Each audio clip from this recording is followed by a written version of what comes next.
눈인사 좀 하시고요.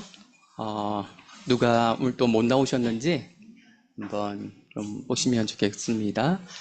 그리고 요셉이 감옥에서 그랬던 것처럼 또 안색도 한번 살펴보시고 혹시 누가 좀 안색이 어두우셨는지 우리 최영선 교원님 항상 안색이 밝으셔서 볼 때마다 에너지를 얻는 것 같습니다. 지난주 수요일에 에스라에서 이인섭 교수님, 이인섭 목사님의 고별 강의가 있었습니다. 그 전주에 공식 은퇴를 하셨기 때문에 은퇴하신 분이 무슨 강의를 하시나 했는데 아마 일정이 은퇴 전에 잡혀 있었던 것 같습니다. 성사련이라고요. 이렇게 좀 이렇게 풀어하면 성경사역연합이라는 소속이 있는데 모임이 있는데 거기에 속속되어 있는 몇 분의 목사님들과 함께 그 뜻깊은 마지막 강의에 참여를 했었습니다. 오전과 오후로 강의 일정이 잡혀 있었는데 오전 강의 후에 이수섭 교수님 혈당이 막 많이 떨어지셨는지 갑자기 상태가 안 좋아지셔서 결국 오후 강의를 못 하시게 되었습니다. 에스라에서의 마지막 강의를 이렇게 잘 마무리하고 싶으셨을 텐데 뭐 건강의 문제로 그러지 못해서 좀 마음이 많이 아쉽지 않았을까 하는 그런 생각이 들었습니다. 저희는 강의를 못 들어서 조금 아쉽기는 했지만 또 휴강이라는 그 꿀맛을 또 오랜만에 또 볼 수 있어서 또 즐거웠던 그런 추억의 시간이었습니다. 이인섭 목사님은 제 개인적인 생각으로는 은퇴 후가 더 기대되는 그런 분 중에 한 분입니다. 시간 관리를 워낙 철저하게 하시고 계획을 따라 일하시는 분이기 때문에 한국 교회를 위해서 또 나아가 하나님 나라를 위해서 귀한 족적을 남기지 않으실까 생각하고 계속 응원하려고 합니다.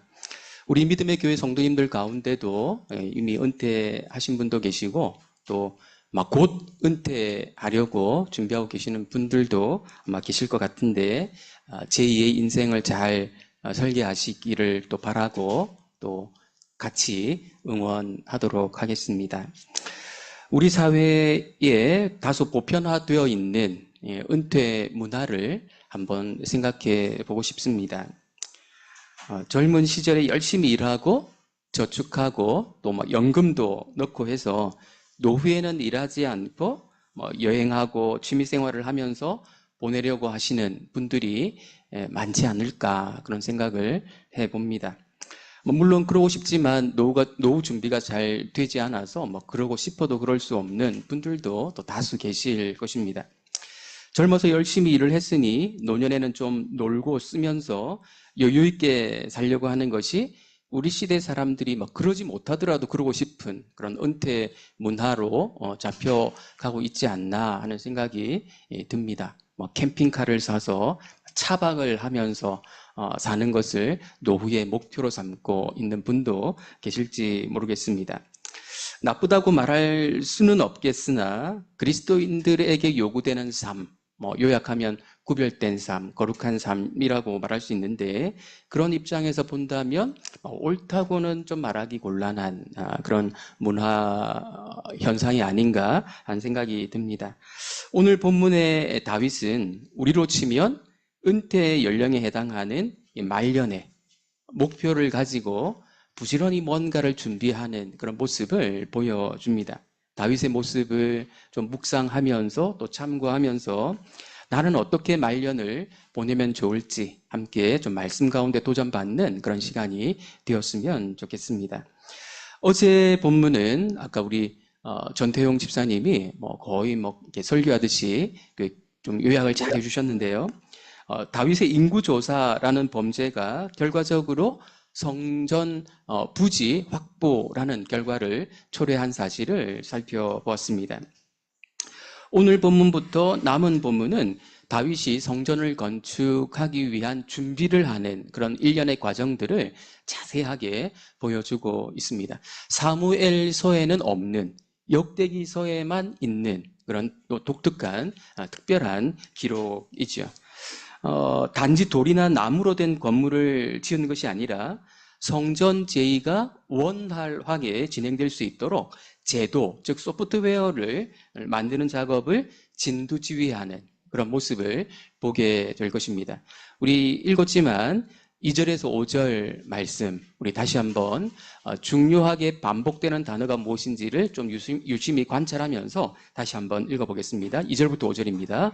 다윗이 명령하여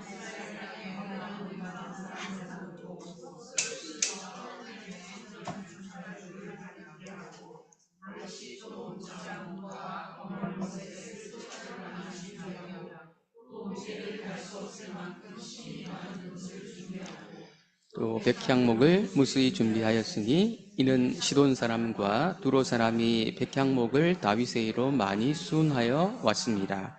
다윗이 이르되 내 아들 솔로몬은 어리고 미숙하고 여호와를 위하여 건축할 성전은 극히 웅장하여 만국의 명성과 영광이 있게 하여야 할지라.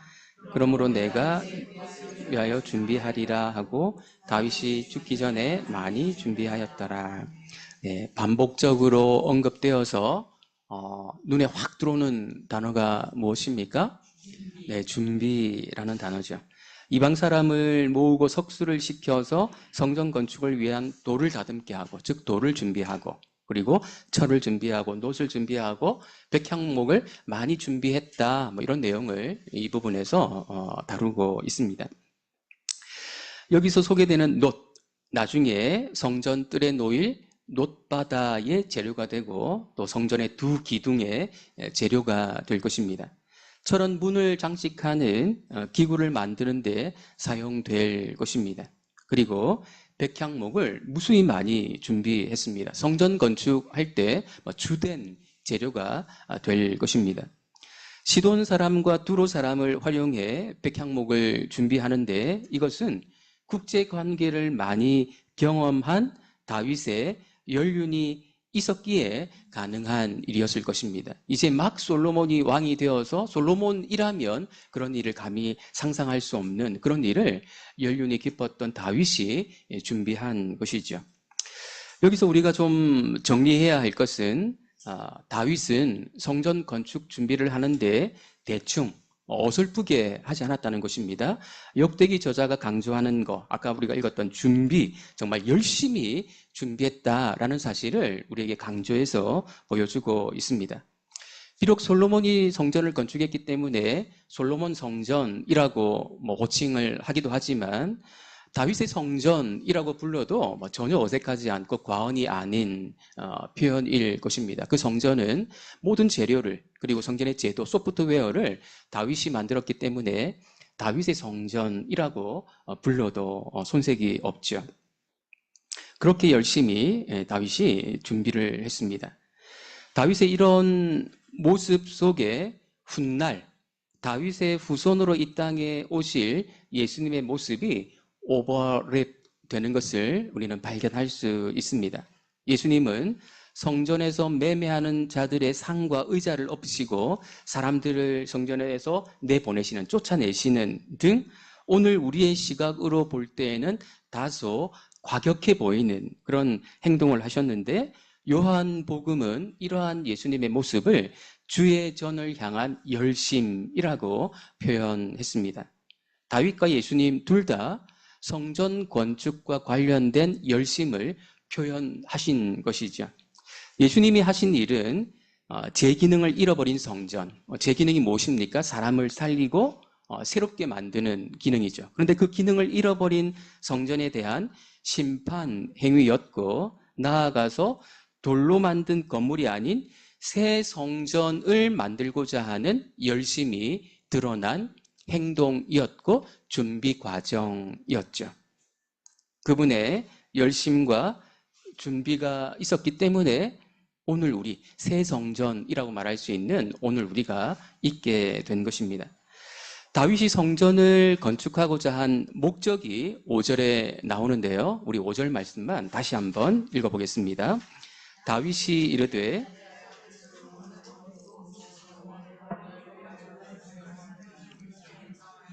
만국의 명성과 영광이 있게 하여야 할지라. 그러므로 내가 이제 그것을 위하여 준비하리라 하고 다윗이 죽기 전에 많이 준비하였더라. 다윗의 성전 건축 목적이 여기서 잘 드러나는데요. 간단히 말하면 만국의 하나님의 명성과 영광을 드러내려는 것이라고 말하고 있습니다. 그 시대의 다른 나라들이 또는 그 나라의 왕들이 그랬던 것처럼 단지 우리가 섬기는 신은 다른 신들에 비해서 더 크다, 더 낫다라는 사실을 과시하기 위해서 경쟁적으로 성전을 건축하고자 한 것이 아니었습니다. 다윗은 우리가 지난 봄 수련회 때 구약 개관에서 공부했던 것처럼 성경의 큰 이야기를 알고 있는 사람이었습니다. 역대상 16장을 보면 다윗이 언약궤를 옮기는 데 성공하고 난 이후에 하나님을 찬양하는 내용이 시로 등장을 하는데요. 그 내용을 보면 다윗이 아브라함 언약을 너무 잘 알고 있었다라는 사실이 분명히 드러납니다. 다윗은 아브라함 언약을 잘 이해하고 있는 사람이었습니다. 그러니까 이스라엘이 이 땅에 존재하는 이유가 무엇인지, 하나님이 인류를 구원하고자 하시는데 그 방법, 어떤 방식으로 인류를 구원하려고 하시는지 그것을 잘 알고 있었다고 볼 수 있습니다. 따라서 하나님이 이 세상의 창조주이시며 진정한 왕이시라는 사실, 그리고 그분을 통해서만 구원에 이를 수 있다는 사실을 세상에 알리기 위해 웅장한 성전을 지으려고 한 것이었습니다. 다르게 표현하면 다윗은 이미 하나님 나라를 바라보고 있었다고 말할 수 있고, 이를 위해 그 시대에 자신이 할 수 있는 일이 성전 건축이라고 생각했던 것입니다. 그 시대에 자신이 할 수 있는 일을 성전 건축이라는 방식으로 실행에 옮겼던 것이죠. 성전 건축을 향한 다윗의 열심과 그것의 표현인 철저한 준비는 귀환 자들에게도 큰 도전이 되었을 것입니다. 다윗이 그토록 철저하게 준비했던 목적이 하나님 나라를 바라보았던 것과 관련된 것임을 알고 그들도 그 나라를 열망하게 되지 않았을까 싶습니다. 다윗이 바라보았던 그 하나님 나라를 기환자들도 같이 바라보면서 위로받고 격려를 받지 않았을까 싶습니다. 자신들이 할 수 있는 준비를 하면서 말이죠. 그리고 그 준비가 무엇인지를 고민하면서 말이죠. 그것은 오늘 우리도 마찬가지일 것 같습니다. 하나님의 통치가 온전히 드러날 그날을 바라보면서 오늘 우리가 여기서 할 수 있는 일을 하는 것이죠. 근데 무엇보다도 중요한 것은 무엇인가 하면 구체적으로 어떤 일을 하는 것 못지않게, 어쩌면 그것보다 더 중요한 것은 하나님 나라를 바라보고 그 나라를 구하는 일이 우리의 우선순위에 항상 놓여 있어야 한다는 사실입니다. 하나님 나라가 완성되기를 바라고 그날을 준비하는 중에 여가도 좀 누릴 수 있고 공부도 하고 학위도 얻고 그리고 직장 생활도 하는 것이죠. 여가를 즐기는 일이나 돈 버는 일이 우선순위에 있지 않도록 늘 우리의 우선순위를 잘 점검할 필요가 있습니다. 열심히 뭔가에 빠져 있다 보면 더 중요한 우선순위에 둬야 할 것들을 놓치는 경우가 있거든요. 잠깐 놓칠 수 있는데 그 시간이 길어지면 계속 놓칠 수 있는 것이 우리가 아니겠습니까? 그래서 예수님은 하나님 나라를 먼저 구하라고 우리에게 말씀하십니다. 다윗이 성전 건축을 위해 철저히 준비를 한 것은 그래야 하는 분명한 근거가 있었기 때문이었습니다. 하나님의 계시, 곧 약속의 말씀이 다윗에게 주어졌기 때문에 사실 다윗은 그 약속의 말씀에 근거해서 이 모든 일들을 한 것입니다. 다시 말해 성전 건축을 위해 철저히 준비한 것은 하나님의 말씀에 대한 일종의 적용이었던 셈입니다. 하나님의 말씀을 들었을 때 어떻게 적용하면 좋을지에 대한 하나의 모범적인 사례로 볼 수도 있을 것 같습니다. 하나님의 말씀이 주어졌을 때 어떻게 적용하는가, 다윗은 그 좋은 모범을 보여주는데요. 다윗은 솔로몬을 불러서 성전 건축을 부탁합니다. 우리말 번역으로는 부탁이라고 아주 부드럽게 번역을 했지만 원어의 의미는 명령에 가깝습니다. 꼭 해야 한다는 것이죠. 이것은 솔로몬이 해도 되고 안 해도 되는 일이 아니라 솔로몬이 꼭 해야 되는 사명이라는 것입니다. 자신이 성전을 건축하고 싶었으나 그렇게 할 수 없었던 이유를 설명하면서 하나님께 받은 말씀을 솔로몬에게 전달합니다. 우리 7절에서 10절 말씀도 다시 한번 같이 읽어보겠습니다. 다윗이 솔로몬에게 이르되 내 아들아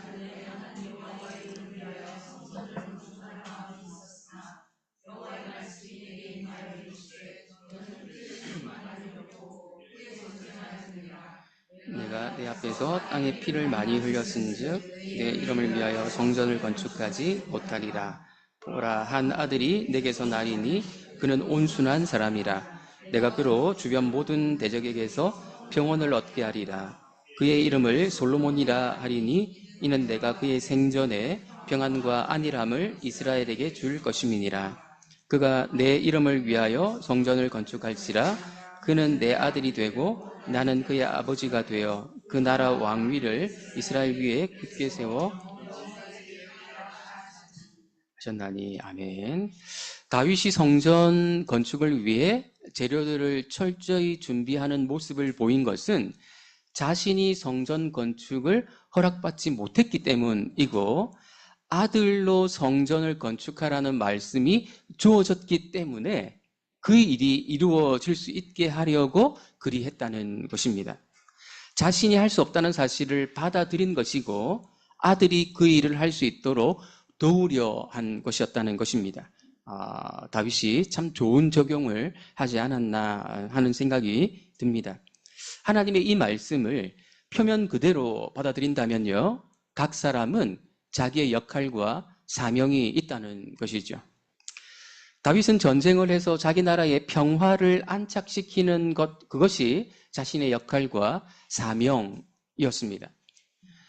성전 건축의 사명은 평온한 가운데 태어난 솔로몬이 해야 할 일이라는 것이죠. 사람마다 자신의 역할과 사명이 다르다라는 교훈을 받을 수 있습니다. 어떤 사람이 모든 일을 다 할 수 있는 것이 아니고 자신에게 맡겨진 역할과 사명을 감당하면 된다는 그런 교훈을 받을 수 있습니다. 그러기에 우리 각자는 자신의 역할과 사명이 무엇인지 분별할 수 있어야 되고 또 그것에 충실할 필요가 있습니다. 게을러서도 안 되겠지만 남의 것을 욕심내서도 안 됩니다. 자기의 역할을 알고 그 역할에 충실한다면, 그 사명에 충실한다면 교회는 그리고 세상은 지금보다 훨씬 더 평온해질 것입니다. 그런데 여기서 조금 더 자세히 들여다볼 필요가 있습니다. 다윗은 솔로몬보다 최소 100배는 더 성전을 건축하고 싶었을 것입니다. 그런데 거절당한 것이죠. 다윗의 입장에서 보자면 엄청난 거절을 당한 것입니다. 재료들을 준비한 것을 보십시오. 얼마나 성전을 건축하고 싶어 했는지 그 마음을 알 수 있습니다. 다윗과 거의 비슷한 감정을 느꼈을 또 한 사람이 있습니다. 누구였을까요? 모세였죠. 모세는 누구보다도 가나안 땅을 밟고 싶어 했던 사람이었습니다. 제가 볼 때 여호수아보다 100배는 더 가나안 땅을 밟고 싶어 했던 사람이었는데 거절당했습니다. 엄청난 거절이었죠. 단지 하나님의 명령 한 가지를 어긴 것이 가나안 땅에 들어가는 것을 허락받지 못했던 유일한 이유였다고 저는 보기가 매우 곤란합니다. 하다고 생각합니다. 다윗과 모세가 경험했던 그 엄청난 거절은 사실 미리 보기 한 것이죠. 그 거절의 아픔을 미리 한번 경험케 하려고 하신 것이 아니었나 생각됩니다. 먼 훗날 이 땅에 오신 하나님의 아들 역시 엄청난 거절을 당하셨죠. 예수님은 십자가에 달려서 나의 하나님 어찌하여 나를 버리셨나이까 라고 외치실 정도로 하나님으로부터 거절을 당하셨고 그 거절의 결과 우리가 받아들여지게 된 것이죠. 어떤 측면에서 보자면 그 거절의 결과로 우리가 여호와서가 되고 솔로몬이 되어서 그 이후의 영광에 참여하게 된 것입니다. 그런데 10절 말씀은 언제 읽어도 대단히 신비하고 오묘한 말씀입니다. 우리 10절 말씀 다시 한번 같이 읽어보겠습니다. 그가 내 이름을 위하여 성전을 건축할지라. 그는 내 아들이 되고 나는 그의 아버지가 되어 그 나라 왕위를 이스라엘 위에 굳게 세워 영원까지 이르게 하리라 하셨나니, 성전을 건축할 다윗의 아들이 하나님의 아들이 되고 그 나라 왕위가 영원까지 이르게 하시겠다라는 약속의 말씀입니다. 17장에서 하나님이 다윗에게 말씀하셨던 다윗 언약을 다윗이 요약해서 솔로몬에게 전달한 것이죠. 아브라함에게 주어졌던 약속을 포함하더라도 인간에게 주어진 가장 놀라운 약속이 아닌가 생각됩니다. 물론 이 구약 시대의 아들이라고 하는 것은 내가 직접 낳은 그 아들만을 의미하는 것은 아니고 아들의 아들, 그 자손을 포함하는 개념이기 때문에 어떤 아들을 말하는 것인지 알 수는 없지만 어쨌든 다윗이 낳은 인간의 아들이 하나님의 아들이 된다라는 이 약속은 정말 놀라운 약속이 아닐 수 없습니다.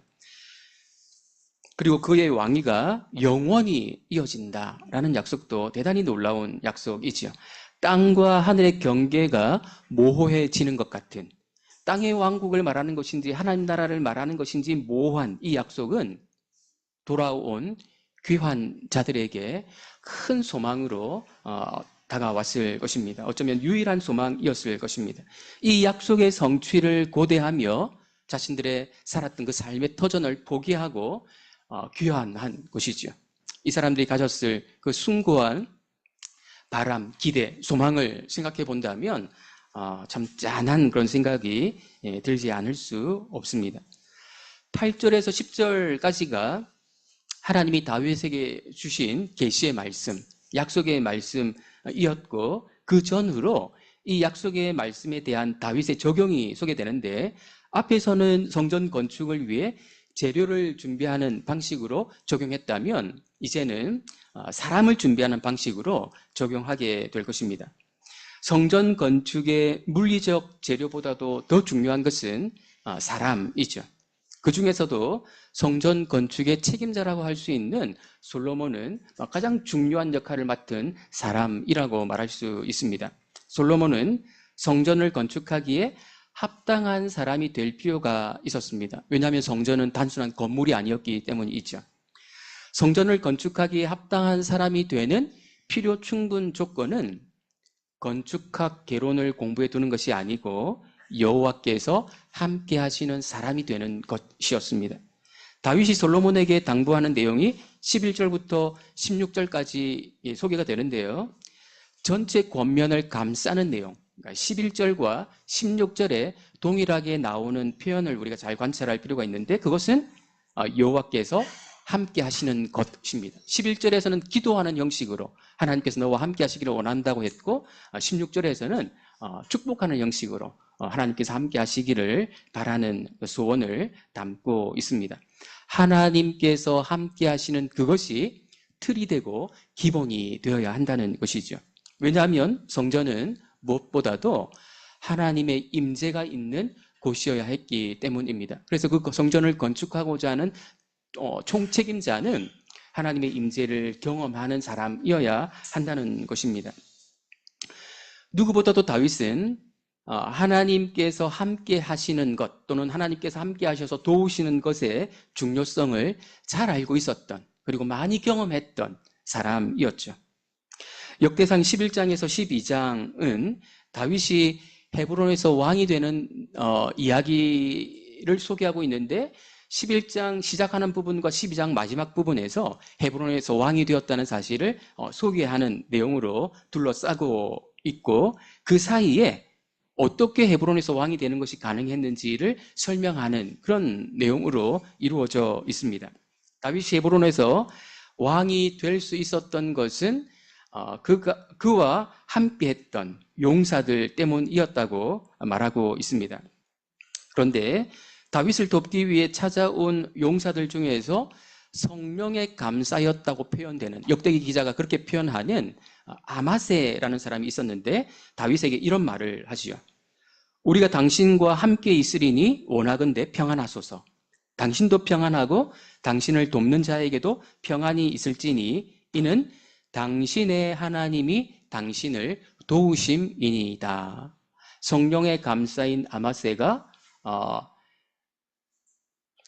하나님의 말씀을 다윗에게 이런 방식으로 전달한 것입니다. 하나님께서 다윗과 함께 하시며 도우셨는데 어떻게 도우셨는가 하면 사람들을 붙여주시는 방식으로 당신을 도와서 당신이 왕이 되게 했다라는 것입니다.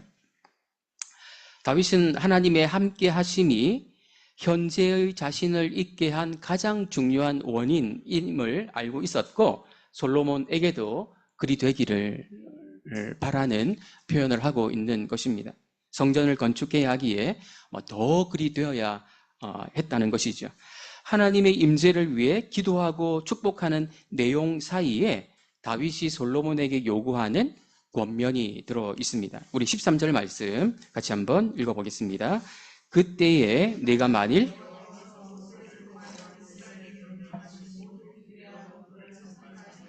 형통하리니 강하고 담대하여 두려워하지 말고 놀라지 말지어다. 간단하게 말하면 율법을 잘 지키는 사람이 되라는 것입니다. 솔로몬이 성전을 건축하려면 여호와께서 솔로몬과 함께 하셔야 되고 여호와께서 솔로몬과 함께 하시도록 솔로몬이 할 수 있는 일이 있다면 그것은 솔로몬이 율법에 순종하는 삶을 살아야 한다는 것입니다.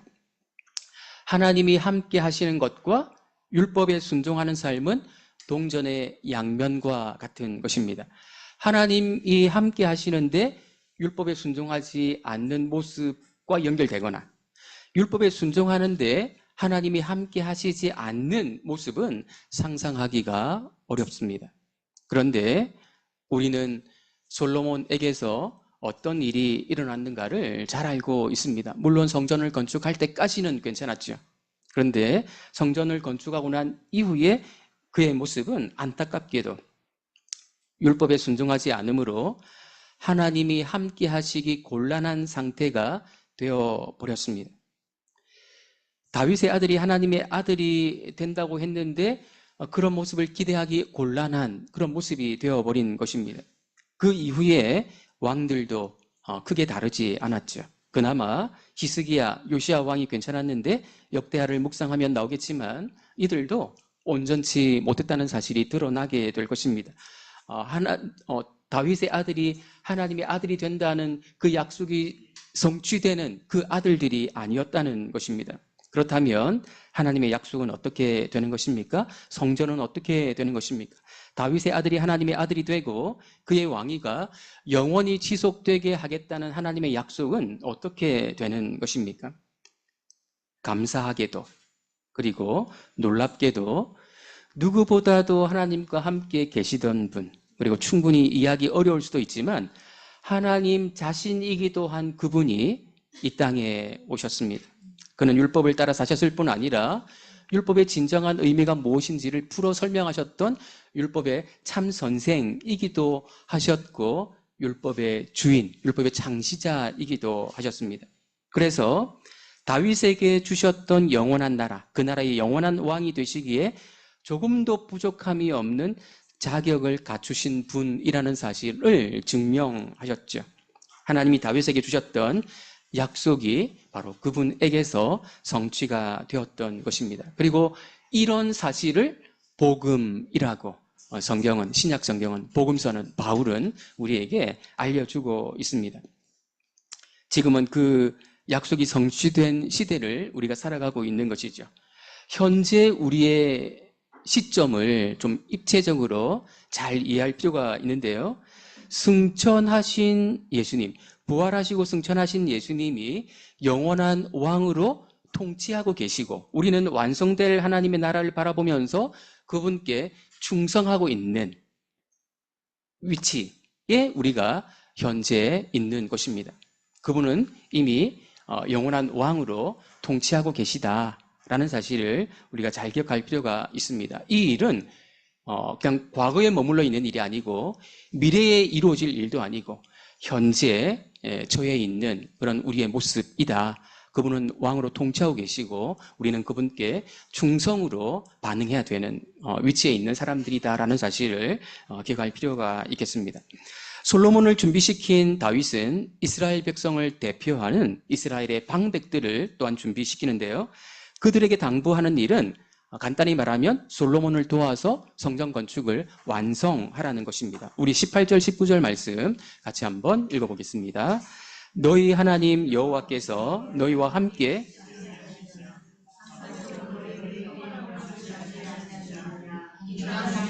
내 손에 넘기사 이 땅으로 여호와와 그의 백성 앞에 복종하게 하셨나니 이제 너희는 마음과 뜻을 바쳐서 너희 하나님 여호와를 구하라. 그리고 일어나서 여호와 하나님의 성전을 건축하고 여호와의 언약궤와 하나님 성전의 기물을 가져다가 여호와의 이름을 위하여 건축한 성전에 드리게 하라 하였더라. 이 단락에서 다윗이 말하고자 하는 바는 크게 두 가지로 요약해서 말씀드릴 수 있을 것 같습니다. 첫째로 솔로몬을 도와서 성전을 건축해야 하는데 그 전에 먼저 해야 될 일이 있다. 먼저 갖춰야 될 모습이 있다라는 것입니다. 그것은 마음과 뜻을 바쳐서 하나님 여호와를 구하는 것입니다. 그리고 일어나서 하나님의 성전을 건축하라고 말합니다. 우리가 흔히 말하는 본질이 우선이다라는 것을 지금 이 부분에서 다윗이 방백들에게 강조하고 있는 것이죠. 하나님과의 인격적인 관계가 먼저고 그분을 진정한 왕으로 섬기고 적극적으로 그분의 통치를 받는 것이 먼저다라는 사실을 이스라엘 백성을 대표하는 방백들에게 요약해서 말하고 있는 것입니다. 그런 상태에서 성전을 건축하는 것이 의미가 있는 것이지 건물만 웅장하게 잘 짓는 것, 그것은 별로 의미가 없다라는 사실을 분명히 하고 있는 것이죠. 둘째로 성전을 건축하는 일은 솔로몬 혼자만의 일이 아니라는 것입니다. 모두가 함께 해야 하는 일이라는 것입니다. 다윗은 이스라엘 백성들의 대표인 방백들에게 성전 건축의 중요한 원리에 대해서 설명하고 있는 것이죠. 성전은 돌이나 나무로 짓는 것이 아니라 하나님을 향한 믿음과 순종으로 짓는 것이며 어느 유력한 누군가에 의해서 지어지는 것이 아니라 함께, 모두가 함께 지어가는 것이라는 것입니다. 이 부분은 묵상하면서 저는 개인적으로 또 반성도 하고 했었는데요. 처음에 믿음의 교회에 와서 이 건물을 보고 속으로 한숨 지었던 것을 회개합니다.